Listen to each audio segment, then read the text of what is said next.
Hi, I'm Nina Melendez, and welcome to LinkedIn News Live, where the business conversation begins with you. Today, we're discussing the economy, and specifically the shortages of workers and goods that have been disrupting life and impacting prices everywhere. And I use the word shortages lightly, which is exactly what I want to get into with my next two guests. First, let's discuss labor. Joining me now is Aaron Sojourner. He is a labor economist currently teaching at the University of Minnesota Carlson School of Management. He served as senior economist for the Council of Economic Advisors at the White House.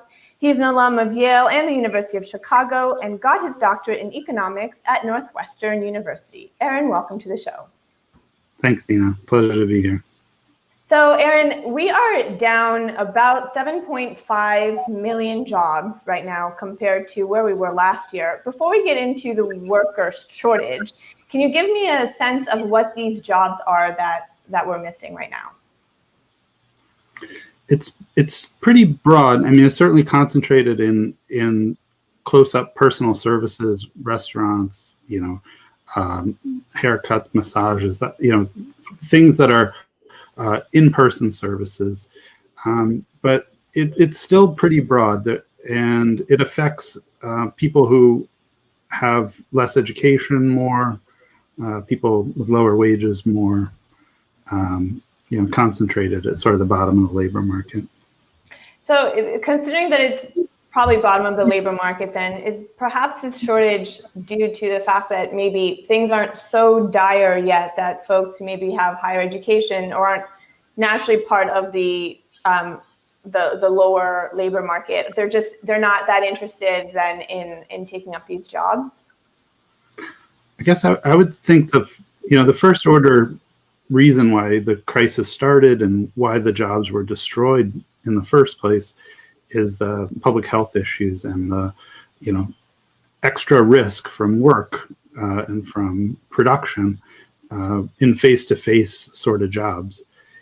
And so I think that's the first order driver of this. Those sectors that required workers to get together close or workers and customers to get together close were hit hardest, and they just haven't come back fully. It's still only about half of working age people, not quite even half of working age Americans are fully vaccinated yet. Mm-hmm. So I think there's still some reluctance about going back to those kind of jobs yet, from both the employer side, to some extent, maybe the demand's not there, as customers aren't quite comfortable yet, but also from the worker side, like the jobs are still have some health risks. Maybe they're short staffed, so they're harder jobs. I think there's still a lot of factors related to the pandemic that are impacting this.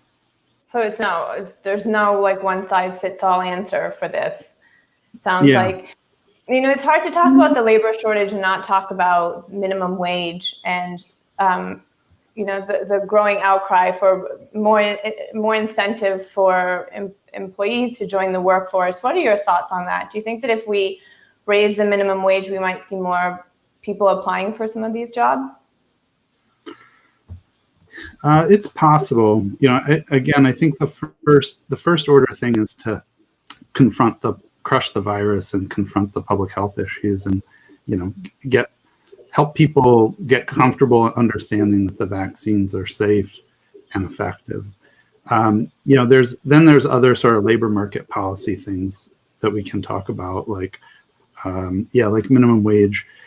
I think the raising the minimum wage wouldn't necessarily, be my go-to tool here, but there are some reasons to think it might help.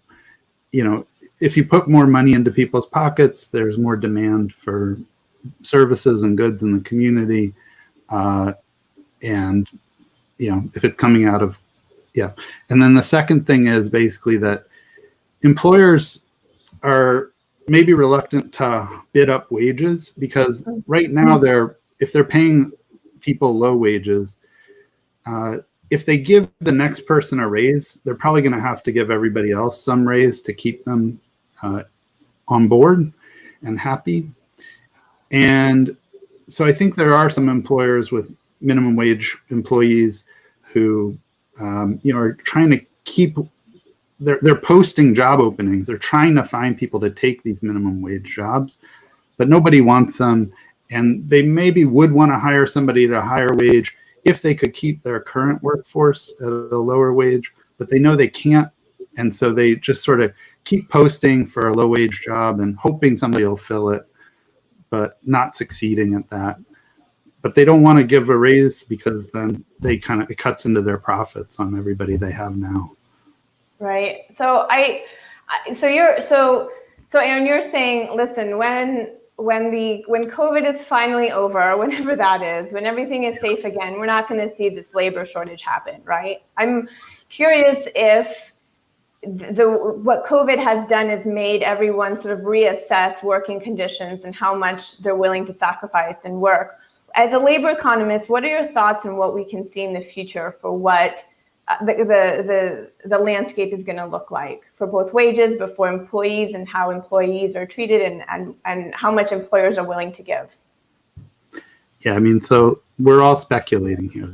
Right. We're in unprecedented times, and it's, some humility is warranted here.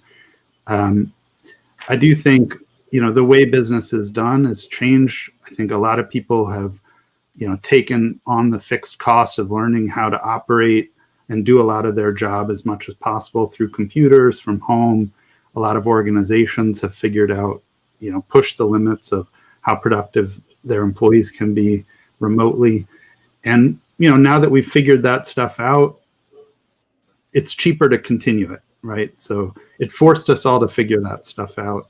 And that will change, I think, the way organizations get work done and the way people want to work. So that's one thing. I do think, though, that right now we're still in short-term adjustment periods, and we're having a lot of LinkedIn, hiring is hard. The labor market is a particularly tricky market because at a restaurant, the customers choose a restaurant. Restaurants are all different, but the restaurant doesn't really care who the consumer is as long as their money is good. The same thing with cars or with yogurt or anything else. But in the labor market, it's really a two-sided matching problem where not only does the employer care about the workers' characteristics, but the workers also really care about the job characteristics and the employer characteristics. So it's like this, the matching problem is not just, twice as hard as squared. It's much harder. And people have to trust each other on both sides. And, we had a lot of job growth after the maximum lockdown. That was mostly just recalls, people calling back their old teams together to work. But now we're in the part of the recovery where those easy gains are gone. And now we're really trying to create new matches, new teams, have people meet each other and trust each other who haven't done that before. That's harder. Aaron, it's funny as you're talking, it almost sounds like you're talking about romantic relationships. It's like, that's right. Timing is everything. That's right. A job is really, it's the biggest economic relationship in most people's lives, right? Yeah. It's the foundation of your well-being and it is hard to find a good match. You're absolutely right. Aaron, thank you so much for joining us. We appreciate you sharing your insight with us today. It was my pleasure. Thanks. Have a great day. You too.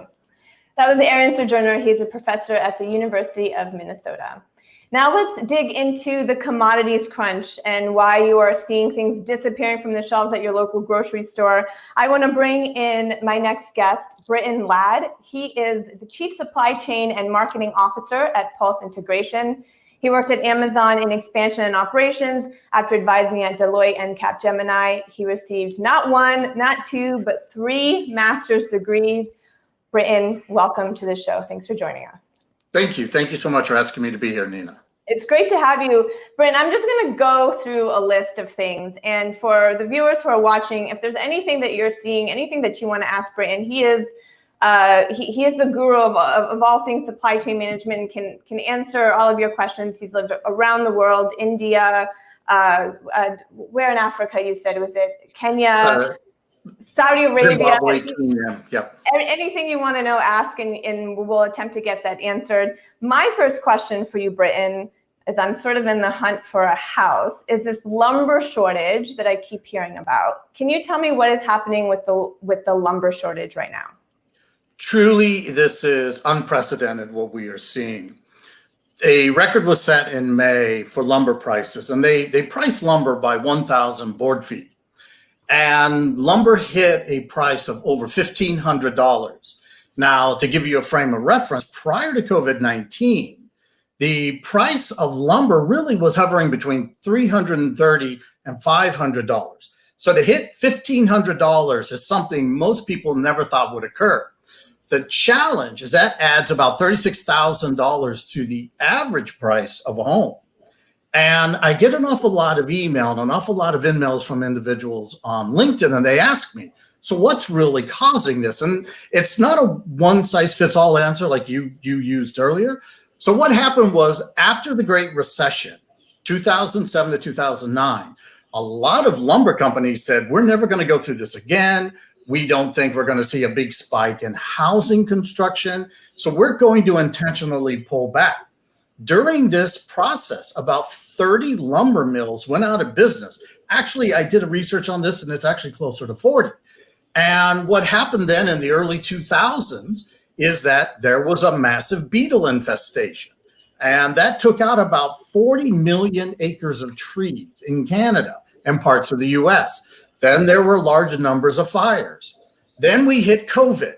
Now, when COVID hit, most executives of lumber companies were like, well, we're going to have to mothball our factories. We're not going to see much demand. A lot of the builders were like, this is going to kill our business.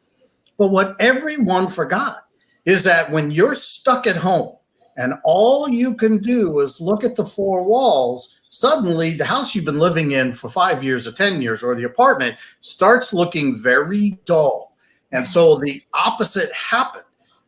Demand for lumber skyrocketed because everyone suddenly became a do-it-yourself expert, and everyone wanted to make repairs in the home. They wanted to put on additions and so forth. So now what we're faced with is that you have a loss of capacity from the Great Recession, and also you have an increase in people wanting to be a do-it-yourselfer, but then the big unknown hit, all those crazy millennials that everyone likes to insult. And everyone was told millennials aren't going to buy homes. They just want to live in vans. That proved to be false as well. So now you have all these millennials who are out buying homes, but they don't really see what they like. And so what are they wanting to do? Build. They're doing what their parents did. And millennials swore, we're never going to build a big home, but that has proved to be incorrect. So now you're in a situation where you cannot upgrade the factories that are already there. It takes about $200 million in 2 years to build a sawmill. So this is not something you can just fix by an upgrade or building new sawmills. However, 2 new sawmills have been announced they're going to be built. So at a high level, that's really what's causing the shortage of lumber, is that you have all kinds of new homes, do-it-yourselfers, and a lot less capacity in the marketplace. So it's interesting that the sawmill shutdown from like 10 years ago is impacting home construction now and causing a shortage, and the beetles. I actually had not heard about the beetle infestation, but that's excellent insight. Thank you. Let's move on. I want to talk about automobiles. I was just in Hawaii, and I couldn't for the life of me find an Uber. We couldn't find a rental car. And granted, that's Hawaii. It's an island in the middle of the Pacific. So, but tell me what's happening with the rental car and used car market shortage. In all honesty, I've done so much research on this, and I thought there had to be more to this than just COVID. And frankly, COVID really has been the catalyst. So what happened is, when millions of people had to work from home, it generated extraordinary demand for more laptops and more desktops and more monitors and everything. Basically, everything that's a portable unit, a portable electronic, it skyrocketed in demand. And so semiconductor manufacturers said, well, we're not going to see people buying cars or having to use cars because everyone's working from home. So they shifted their demand to personal electronics. What happened? Well, as all things have proved during the pandemic, the opposite is what happened. People were sitting at home, they're remodeling their home, and they're like, I cannot stand this car. I want a new one. And so they started to take an interest in wanting new cars, but the manufacturers, the automotive companies, many of them had shut down production, and that just pent up demand. And so when COVID finally started to calm down and people started to be able to get out of their houses, they all went to car lots. And to give you an idea, today there's only about 33 days of inventory of new cars available. That's 88 days under what's normally available. So now you have a situation where there are no new cars available because everyone's buying all the inventory. There are no semiconductor chips available because they're still being used for personal laptops and so on. And that's not going to change. These manufacturers have signed contracts. They're committed to making these products. And then you have a situation where, because the automotive companies can't build new cars because they don't have semiconductor chips, what's going on is now the price of used cars is skyrocketing. The price of a used car is about 30% higher than what it should be. And so most car lots, car dealers, what they're doing is they're looking at every used car they can. If you have a used car and you want to sell it, now's the perfect time. It's funny you talk about the millennials. I mean, we don't want to live in a van, my husband and I, but we are looking for a house and we do want to buy a car. So this is right up my alley.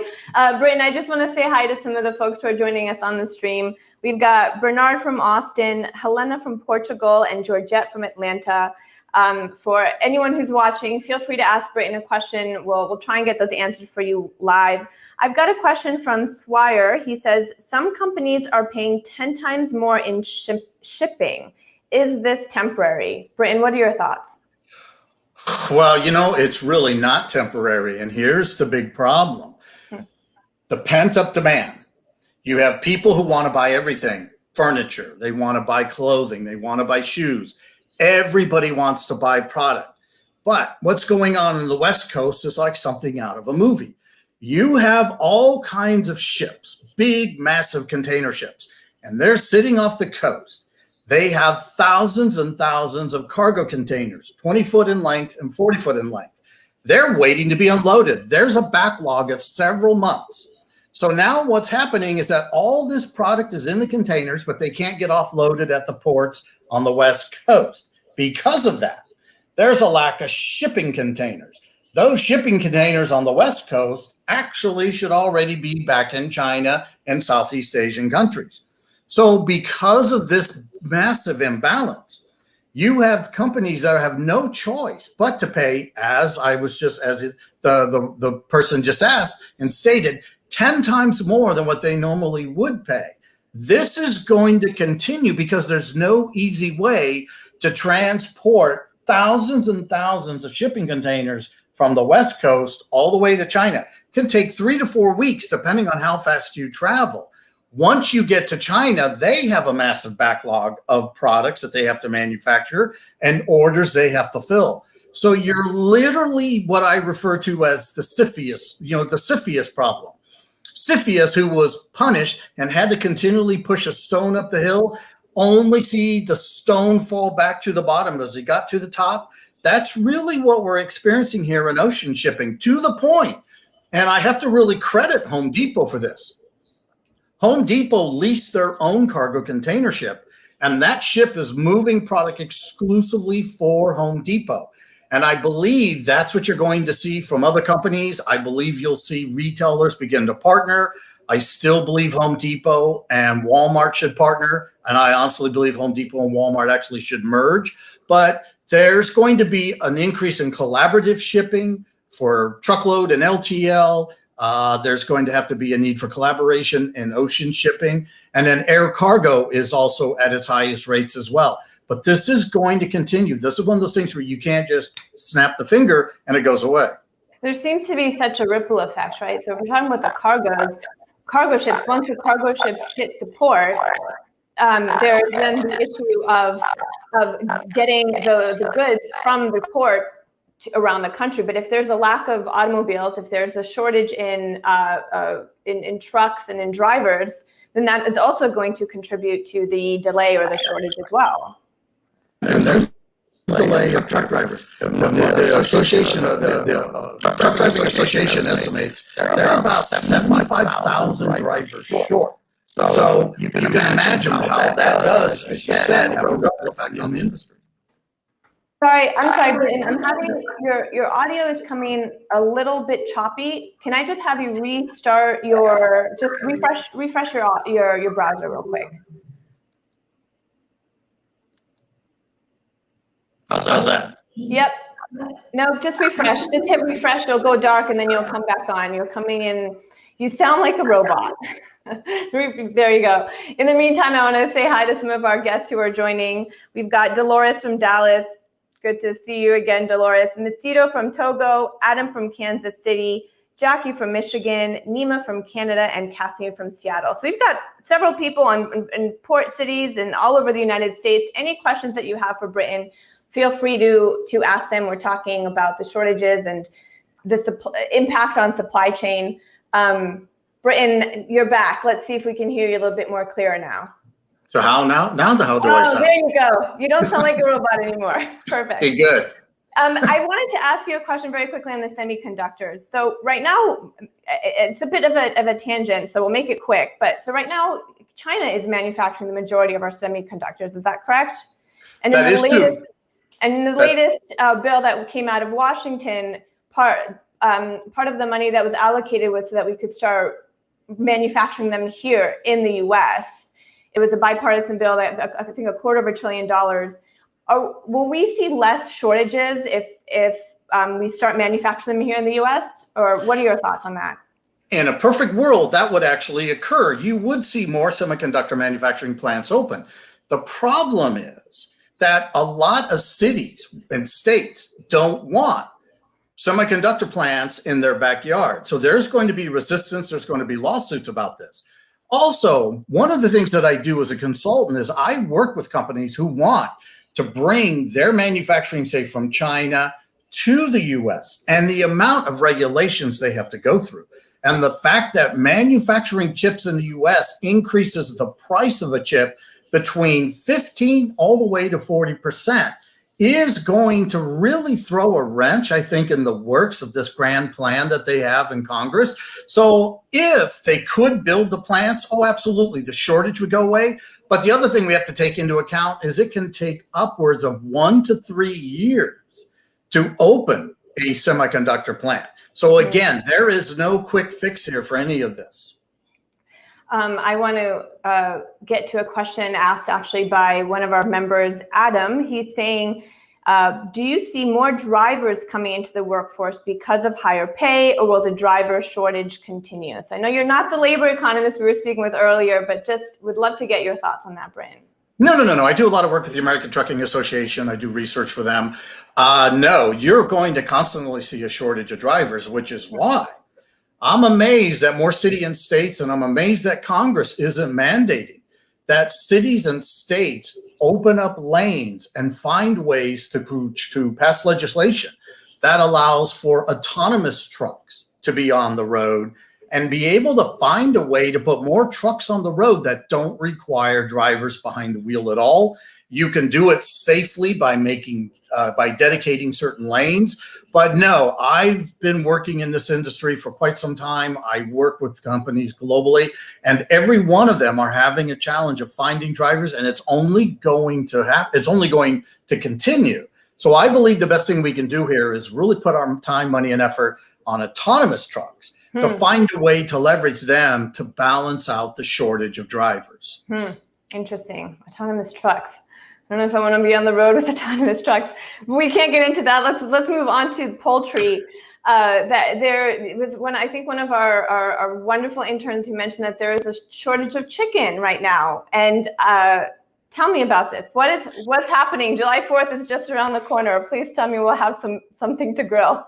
Again, we have to go back to COVID. Prior to COVID, the poultry industry actually was able to maintain maximum capacity in the majority of their plants.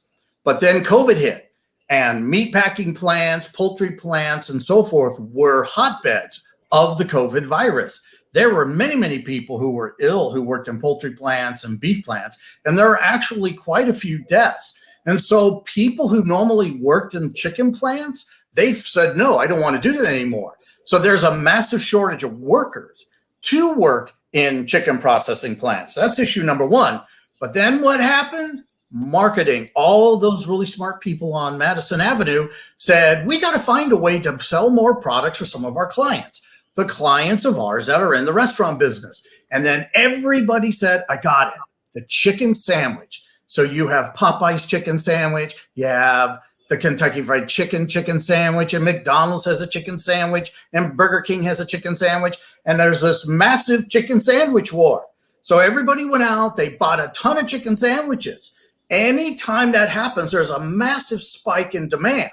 And when you don't have capacity to meet demand, what happens is you have a shortage.